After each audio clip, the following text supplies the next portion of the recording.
Welcome back. Well, next month it's a year since Putin invaded Ukraine, and the people of one of the poorest countries in Europe has fought back against an aggressor that most experts said would have them beaten in a matter of weeks.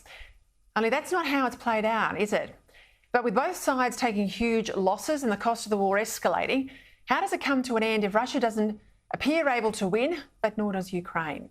This is where talk of a negotiated peace comes in, led principally by the Americans. Now, Ukraine understandably wants to reclaim all their land territories that have been under Russian control since earlier invasions in 2014. Russia, of course, rejects this. So where to now? Joining me to ponder a pretty vexed question, former Executive Director of ASPI, defence expert Peter Jennings, live from Canberra. Peter, Henry Kissinger, former Secretary of State under Richard Nixon, of course, elder statesman, diplomat, 99-year-old, I might add, spoke at Donbas last week, outlining a theory that in exchange for membership of NATO, which Ukraine wants and Russia violently opposes, Ukraine should consider giving up the areas that have been under Russian control for almost a decade as a way of getting past this current conflict. What are your thoughts? I don't think that will fly with the combatants. I think it would be too much of a step back for Russia to accept the idea of sort of a rump of Ukraine inside NATO.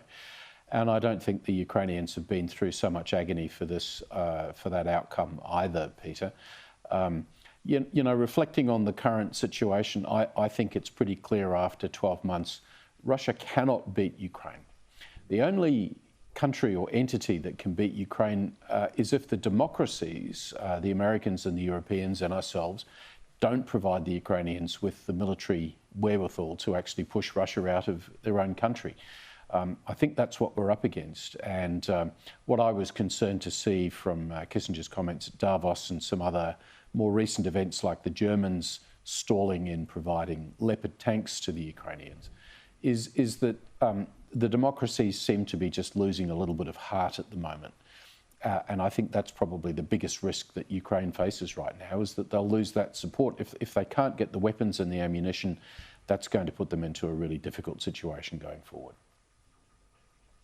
And what's driving this loss of heart, Peter? I mean, are they, as I've read some commentators in the US, concerned about what a vanquished Russia looks like, what might come after Putin if he's backed into a corner and perhaps deposed? There's a lot of concerns, obviously, about his health. What's driving this? Well, I think there has always been, particularly amongst the Germans and in some areas of Europe, a sort of a willingness to accommodate Russia and to say, well, we have to take their concerns seriously. And there is a line to be struck here between, you know, I think Russia has to be held to account for the terrible war crimes that it's been responsible for, that Putin has been responsible for in Ukraine. But ultimately, there does have to be a settlement, and Russia needs to be somehow brought into that settlement. It seems to me that the best way to get the Russians to agree to end a conflict and to withdraw their forces is for Ukraine to be as well armed as it possibly can be by the European and American countries. And in particular, it's coming down right now to a discussion about armoured vehicles, about tanks, which we all seem so desperate to get rid of here in Australia. But, you know, modern Western tanks on the Ukrainian battlefield could well become the decisive thing in the Donbas, where a lot of the fighting is happening right now. Help people understand why Germany has a say over Polish tanks of German origin.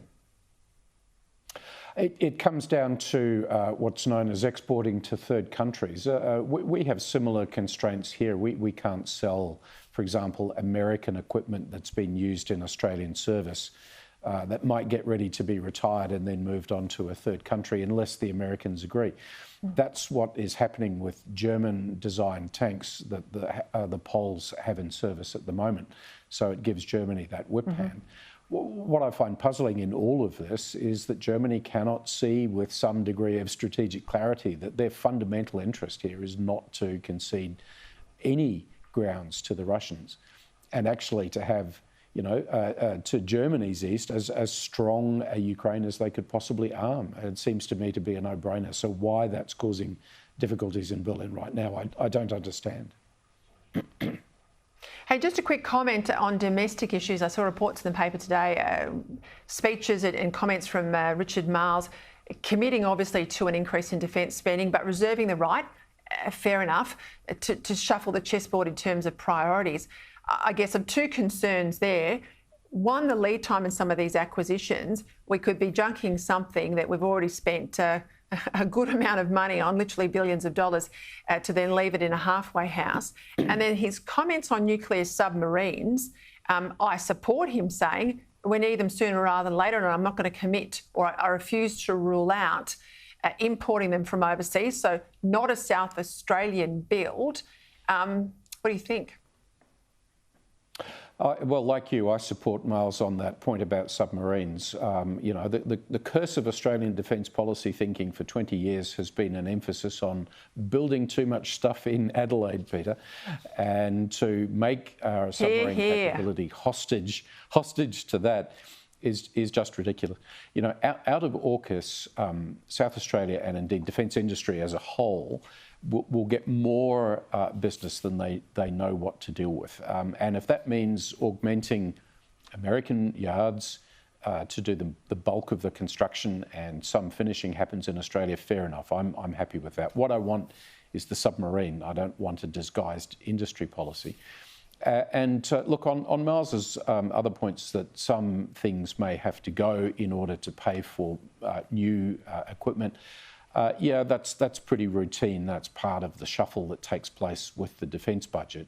I guess my rule of thumb would be no military capability that's working in the ADF right now should go until it is actually replaced with a real thing that's online and ready to be operated.